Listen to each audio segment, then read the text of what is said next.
Ο στίχος είναι ένα brand για ρούχα και μας βοήθησε πάρα πολύ το λατινικό αλφάβητο και αυτά, γιατί στίχος, ουσιαστικά ηχητικά ακούγεται ελληνικά, είναι ο στίχος. Ασχολούμαστε με τους στίχους και κάνει ένα λογοπαίγνιο με το T, το T-shirt. Και το γράψαμε με double E. Και κάνει το στίχος, είναι το T και είναι και το ήχος. Ο υπότιτλος είναι Greek Lyrics Song T-shirts. Ήτανε κάτι το οποίο ήταν σαν να ήταν να γίνει, σαν να ήθελα να γίνει. Είμαι ο Σταμάτης, είμαι αρχιτέκτονας και μαζί με τον Γιάννη έχουμε το στίχο. Του λέω διάφορες ιδέες και είναι πάρα πολύ επικριτικός κάθε φορά. Όχι εκείνο, όχι τ' άλλο, όχι το παράλληλο. Φυσικά υιοθετεί όλες τις ιδέες, ότι είναι δικές του μετά. Ότι εγώ δεν σου έλεγα ότι το Ντάρι Ντάρι. Το Ντάρι Ντάρι ήταν ακουστικό.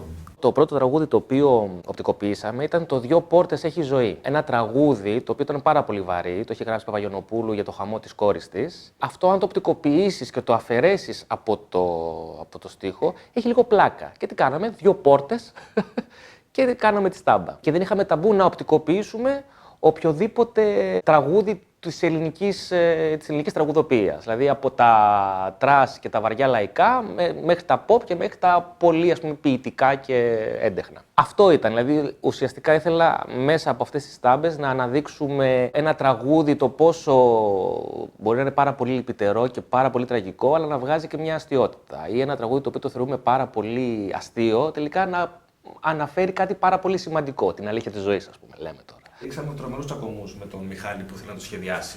Είναι ένα τραγούδι της Γαρμπή, τα παιδιά του Πλάτωνα Αριστοτέλη, και κανείς δεν φανταζόταν ότι μπορεί να οπτικοποιηθεί έτσι, ρε παιδί μου. Σκέψου ότι ο στίχος είναι ένα γέννημα θρέμα της κρίσης. Το ευχάριστο για μας, τέλος πάντων, το δημιουργήσαμε χωρίς να έχουμε το άγχος της επιβίωσης. Δηλαδή ξεκίνησε για πλάκα, συνεχίζεται να είναι πλάκα, είναι ένα πολύ ευχάριστο κομμάτι, ας πούμε, στην επαγγελματική μας ζωή. Έλα όμως που σιγά σιγά έγινε μια κανονική δουλειά. Δηλαδή πιο πολύ τώρα ασχολούμαστε με τα μπλουζάκια παρά με την αρχιτεκτονική. Ναι, πήγαν όλα κατευχήν.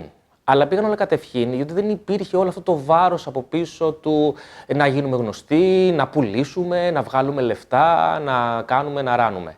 Ήτανε ένα πράγμα το οποίο έγινε κυριολεκτικά για την δική μας ευχαρίστηση. Στο πίσω μέρος του μυαλού έλεγες: «ΟΚ, δεν το κάνω μόνο για πλάκα, κάπως ρε παιδί μου και αυτό να βγει προς τα έξω». Η αλήθεια όμως ότι αυτή η χαλαρότητα ότι αυτό το πράγμα δεν θέλω, δεν μου δίνει λεφτά για να φάω, όσο είναι ένα πάρεργο, μια επιπλέον εργασία, βοήθησε πάρα πολύ και το βοήθησε και να πάει και καλά. Το πιο ευχάριστο από όλα αυτά, πιστεύω ότι αυτή η διάθεσή μας βγήκε στο γεγονός ότι τελικά τα μπλουζάκια, ανεξάρτητα από τις πωλήσεις ή τις πολλές ή λίγες και τα σχετικά, ήτανε ότι άρεσε στον κόσμο, άρεσε η ιδέα. Ουσιαστικά πραγματεύεται 2 πολύ popular καταστάσεις.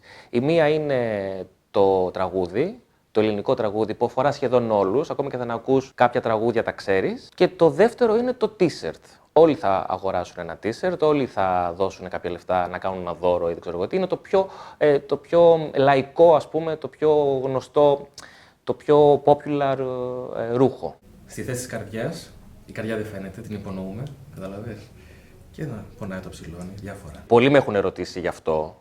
Επειδή ουσιαστικά παίρνουμε ένα πνευματικό έργο κάποιου άλλου ανθρώπου που κατά βάση το πνευματικό έργο του στιχουργού.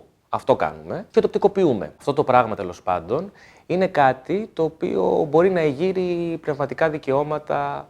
Όμως είναι μια λεπτή κόκκινη γραμμή που ούτε καν, γιατί ουσιαστικά τι κάνουμε, παίρνουμε ένα κομμάτι από το σύνολο της δημιουργίας, δηλαδή ένα κομμάτι από ένα ποίημα, από ένα τραγούδι, παίρνουμε ένα στίχο και του μεταλλάσσουμε, εμπνεόμαστε από αυτό και του μεταλλάσσουμε το καλλιτέχνημα. Από στίχο το κάνουμε σχέδιο. Όσοι άνθρωποι από στιχουργούς, τραγουδιστές που έχουν τραγουδίσει τα τραγούδια, συνθέτες και δημιουργούς και αυτά, δεν έχει πει κανείς τίποτα. Αντιθέτως, είναι και πολύ χαρούμενοι, ας πούμε, γιατί ουσιαστικά αυτό που κάνουμε, ακόμα και σε κάποια που τα κάνουμε χιουμοριστικά, δεν τα ρεζιλεύουμε, δεν κάνουμε κακό, ας πούμε, στη φήμη του στιχουργού. Και πολλοί τραγουδιστές οι οποίοι έχουν τα μπλουζάκια τους τα έχουν αγοράσει, τους τα έχουμε δώσει τέλος πάντων και είναι και πάρα πολύ.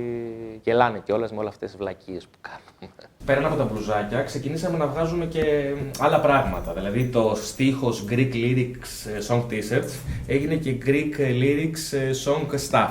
Τα social παίξανε πολύ μεγάλο ρόλο. Ήταν η μοναδική πηγή διαφήμισης για μας. Μη φανταστείς, το βράδυ που πριν κοιμηθείς, ανεβάζεις ένα story. Το βράδυ πριν κοιμηθείς, κάνεις ένα βιντεάκι, κάνεις ένα σχόλιο, δεν ξέρω εγώ τι. Και η αλήθεια είναι ότι οι πρώτοι άνθρωποι οι οποίοι μας γνωρίσανε, πέραν των φίλων, ήταν οι άνθρωποι μέσα από τα social. Αλλά χωρίς καμία ιστερική, ας πούμε, χρήση να κάνουμε εκείνο, να κάνουμε το άλλο, να κάνουμε το παράλληλο. Όμως, η φυσική παρουσία έχει άλλου είδους δυναμική. Και η φυσική παρουσία ξεκίνησε από το Meat Market. Καταλαβαίναν οι άνθρωποι ότι το προϊόν το οποίο δίνουμε, επειδή είναι οργανικό βαμβάκι, γενικά έχει μια σχετική, δηλαδή η τιμή με την ποιότητα έχουν μια καλή σχέση. Και αμέσως αυτό πρημοδοτούσε τα social. Δηλαδή, πάντα μετά από ένα Meat Market, πάντα είχαμε πάρα πολλούς followers. Θέλαμε να κάνουμε ένα packaging και ήταν μια ιδέα να φτιάξουμε το κουτί του CD. Το κάναμε και σε οικολογικό χαρτί και τελικά όλο το προϊόν για πίτσα.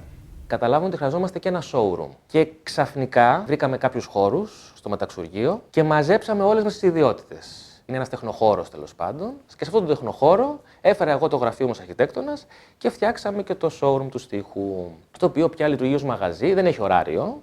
Είναι ένα πράγμα το οποίο όση ώρα δουλεύουμε εδώ, δηλαδή κάνοντας τα θεατρικά, κάνοντας τα σεμινάρια, σχεδιάζοντας εγώ εδώ πέρα. Πουλάμε και μπλουζάκια ή δείχνουμε και μπλουζάκια. Τα έχουμε μαζέψει λοιπόν όλα σε ένα κουτί και η μέρα μας ποια είναι. Ερχόμαστε εδώ από τις 9 η ώρα το πρωί και φεύγουμε στις 10 το βράδυ. Γενικά είναι μια κατάσταση, δηλαδή ο Γιάννης μας κοροϊδεύει και λέει ότι πώς επιβιώνεις όλο αυτό το πράγμα, αλλά ουσιαστικά είναι αυτό το πράγμα. Είναι σε ένα χώρο, τα έχουμε βάλει όλα μαζί και το ένα αλληλοσυμπληρώνει το άλλο.